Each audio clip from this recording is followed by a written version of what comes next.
అమ్మా ఎలా ఉంది పిఠాపురంలో పరిపాలన ఎలా ఉంది పవన్ కళ్యాణ్ గారు ఏంటమ్మా? పరిపాలన పర్లేదు సార్. పరిపాలన అంటే ఆయన లేడు ఇప్పుడు, ఇక్కడ ఆయన ఉండరు. మేము వెళ్ళి ఎవరికి చెప్పుకోవాలి సార్ మా పరిస్థితులు? ఇన్ఛార్జ్ ఎవరో తెలియదు. మర్రెడ్డి శ్రీనివాసరావు గారు ఉండేవారు. ఏదైనా మర్రెడ్డి శ్రీనివాసరావు గారితో చెప్పుకునే వాళ్ళు. ఇప్పుడు ఆయన కూడా లేరు. ఇన్ఛార్జ్ ఎవరు లేరు సార్. ఓకే, నేను ఒకదాన్నే సార్. నా పేరు వేమగిరి దుర్గా. నేను 2019లో ఈ దాంట్లో జాయిన్ అయ్యానండి హాస్పిటల్లో. నాకు కోవిడ్ వచ్చిందని నేను మానేశాను సార్. మానేశాను. కానీ ఆ పోస్ట్ వేరే వాళ్ళకి వేస్తారు సార్. నాకు 3 అమ్మాయిలు, మా హస్బెండ్ లేడు. మా హస్బెండ్ వదిలేసి వెళ్ళిపోయాడు. నాకు ఇప్పుడు 10 సంవత్సరాలు అవుతుంది సార్. నాకు ఏదే ఆధారం లేదు నాకు ఈ పోస్ట్ కావాలని. ఎంత లెక్క తిరుగుతున్నాను సార్ నేను. ఈ లెటర్ కలెక్టర్ ఆఫీస్కి వెళ్ళాను. కలెక్టర్ ఆఫీస్ నుంచి నా పోస్ట్ నాకు ఇమ్మని లెటర్ తెచ్చుకున్నాను. కానీ నాకేమీ లెటర్ కానీ శానిటేషన్ వర్క్ చేస్తాను సార్. నేను కోవిడ్ అంతా నేను 2 కోవిడ్లు కూడా ఇక్కడ నుంచి చేశాను సార్. కోవిడ్ టైం అంతా నాదే. నాకు కోవిడ్ వచ్చింది. నేను పక్క కొంచెం హెల్త్ బాగాలేదని ఆగిపోయాను సార్. ఆగిన తర్వాత నా జాబ్ వేరే వాళ్ళకి పర్సనల్కి వేరే అధికారి వాళ్ళు వేరే వాళ్ళకి వేస్తారు సార్. నాకు జాబ్ నాకు కావాలి, నా పిల్లల పరిస్థితి ఇది అని చెప్పినా సరే నా జాబ్ నాకు ఇవ్వలేదు సార్. సరే ఇప్పటికన్నా పవన్ కళ్యాణ్ గారు ఒకసారి నా పట్ల ఆలోచించి, నా పిల్లల కోసం నా కోసం ఆలోచించి నా జాబ్ నాకు ఇప్పించవలసిందిగా మిమ్మల్ని కోరుతున్నాను. కానీ నేను ఎక్కడ తిరిగినా ఇక్కడ అన్నది ఇన్ఛార్జ్ ఎవరు లేరు సార్. ఎవరికి చెప్పుకోవాలి సార్? నేను వెళ్ళి ఎక్కడ చేయబోలే అక్కడికి వెళ్తున్నాను సార్. కాకినాడ ఉదయ శ్రీనివాసరావు గారికి వెళ్తే ఉదయ శ్రీనివాసరావు గారు లేరు సార్.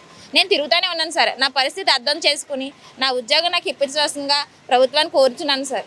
తర్వాత ఇప్పుడు అంటే పవన్ కళ్యాణ్ పరిపాలన అంటే ఆ 100 పడకల హాస్పిటల్ ఎప్పటి నుంచో అంటున్నారు సార్. కానీ ఇప్పటికి అవుతుంది సార్. మాకు అదైతే సంతోషంగా ఉంది సార్. ఇంకా చాలా విషయాల్లో కొన్ని పరిపాలన చేయాలని మనస్ఫూర్తిగా కొనిదెల పవన్ కళ్యాణ్ గారు అంటే మాకు ఇష్టమే సార్. మేము ఇష్టపడి గెలిపించుకున్నాం. కానీ ఆ రోజు ఇష్టపడి గెలిపించుకునే వాళ్ళు ఎవరు ఇప్పుడు అవసరం అక్కడికి లేరు సార్. ఎవరెవరో ఉన్నారు సార్.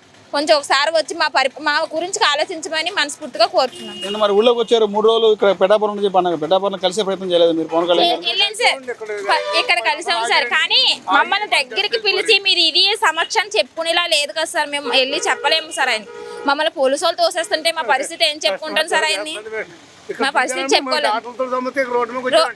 ఆల్రెడీ మేము అండర్గ్రౌండ్ బ్రిడ్జి కాడ వస్తున్నారంటే అండర్గ్రౌండ్ బ్రిడ్జి కాడ మేము లెటర్ పట్టుకొని నించున్నామండి. కానీ అండర్గ్రౌండ్ బ్రిడ్జి కాడ ఆయన కారే దిగలేదు. డైరెక్ట్ కార్ మేము వెళ్ళిపోయాడు సార్. ఆయన మా పరిస్థితులు మేము ఎలా చెప్పుకుంటాం సార్? మేము ఒక అపార్ట్మెంట్లు ఇచ్చారు సార్, కిట్కో అపార్ట్మెంట్లు అని. అక్కడ ఎవరో వచ్చి నాయకుడు చూసే నాయకుడే లేదు సార్ అపార్ట్మెంట్. కానీ కింద వాటర్, బాత్రూమ్ నీళ్లు, కుర్చీలు, తొప్పలు, పాముల్లో ఉన్నాం. కానీ సార్ ఏది ఎవరు ఏ నాయకుడు వచ్చి మీది మీ సమస్య ఏంటని ఎవరు కూడా అడగలేదు సార్ మమ్మల్ని. మేము అలాగే ఉన్నాం సార్.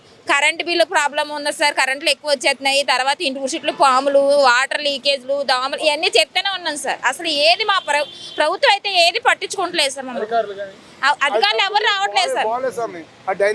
పైనుంచి లీకేజ్ అయిపోతుంది సార్. వాటర్ ట్యాంకులు పడిపోయేలా ఉన్నాయి. రేపు పొద్దున 10 సంవత్సరాలు అయిపోయిందండి కట్టి.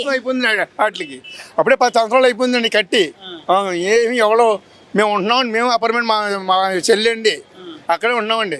మన 10వ తారీఖు వస్తారే పవన్ కళ్యాణ్ కరెంట్ ఆఫీస్కి ఓపెన్ వస్తారంటే ఆయన వస్తే మాకు ఈ చెదారం అంతా పోతుంది, మా దరిద్రం పోతా. అపార్ట్మెంట్లో 10 మంది ఉండి దగ్గరుండి తీసుకురావాలి పవన్ కళ్యాణ్ గారిని అని మేము అనుకున్నాం సార్. అనుకున్నతో లెటర్లు పెట్టుకుని ఉన్నాం. కానీ సార్ నేను ఎక్కడే ఉన్నాను. ఆయన హాస్పిటల్ కానీ 10 నిమిషాలు జస్ట్ ఇలా దిగారి మనకి వారి మీద సెక్యూరిటీ తీసుకెళ్ళిపోరండి. మా అపార్ట్మెంట్ అంత దరిద్రం మరీ లేదండి. మరి అక్కడ నిన్న కమిషనర్ వారికి ఈయన వార్నింగ్ ఇచ్చారంట ఆతలకి వెళ్ళిన కాడ. మరి అలాగొచ్చి మాకు వార్నింగ్ అక్కడ ఇచ్చి మా ఆ చెత్త అంతా కొంచెం శుభ్రం చేస్తే మా సంతోషంగా బతుకుతామని కోరుకుంటున్నామండి. పిఠాపురం అభివృద్ధి బాగానే ఉందండి. ఇంకా పిఠాపురానికి అయితే పవన్ కళ్యాణ్ బాగుంది. కానీ ఇన్ఛార్జ్ మా పరిస్థితి మేము వెళ్ళి సార్ మా పరిస్థితి ఇది, మాకు ఏమన్నా అవసరం అయినప్పుడు మేము ఎవరితో చెప్పుకోవాలి సార్. మెయిన్ ఇన్ఛార్జ్ అన్నది మాకు పనుల్లో అని ఇన్ఛార్జ్ వెళ్తే మేము వెళ్ళి ఆయన దగ్గరికి మా బాధలు చెప్పుకోవడానికి అవుతుంది సార్. ఆఫీస్ పెట్టారు సార్. ఆఫీస్ పెడితే అక్కడ ఎవరు ఇన్ఛార్జ్ ఇక్కడికి వెళ్ళమంటారు, ఇంకొక దిక్కుకి వెళ్ళమంటారు. మీరు ఎక్కడికైనా తిరగాలి సార్. మా అలాంటి చదువులే మాకైతే చదువు లేదు సార్. నేనైతే చదువుకోలేదు. నేనైతే 7th క్లాస్ చదువు మానేశాను. ఇంకా నాలాంటి ఇంకా చాలా మంది ఉంటారు సార్. ఎక్కడెక్కడ తిరుగుతారు సార్ చదువులేని వాళ్ళు.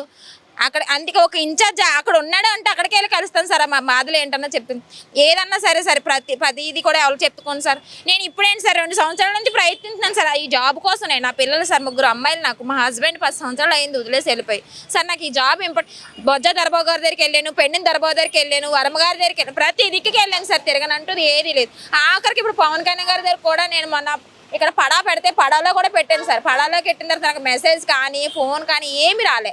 రెస్పాండ్ అవ్వలేదు. ఏం రెస్పాన్స్ లేదు సార్. నాకు ఈ జాబ్ ఇది ఏంటి శానిటైజర్ పెద్ద ఇది కాదు కదా. అందుకు కూడా నేను చేసుకునే దానికి నేను కష్టపడడానికే సార్, నేను కష్టపడడానికి అడుగుతున్నాను, అది కూడా ఇవ్వట్లేదు సార్. నేను ఆ డబ్బు అంటే ఇవ్వలేను సార్. నేను లంచం పెట్టి ఇవ్వాలంటే నా పరిస్థితి కాదు సార్. నాకు డొక్కాడితే అంటే డబ్బులు ఇస్తే ఇక్కడ ఉద్యోగం ఏం అది నాకు తెలియదు సార్. అలాగని వచ్చింది కానీ నాకు అది తెలియదు సార్. నాకు నేను డబ్బు ఇవ్వాలంటే నేను చెప్పలేను సార్. డబ్బు ఇవ్వాలి నేను పెట్టుకోవాలంటే నా వల్ల కాదు సార్. అది ముగ్గురు ఆడపిల్లలు నాకు 3 ఆడపిల్లలు సార్. మా ఆయన గారు 10 సంవత్సరాలు అయిపోయింది సార్, వదిలేసి వెళ్ళిపోయి. ప్రతిదీ నేనే చూసుకోవాలి సార్.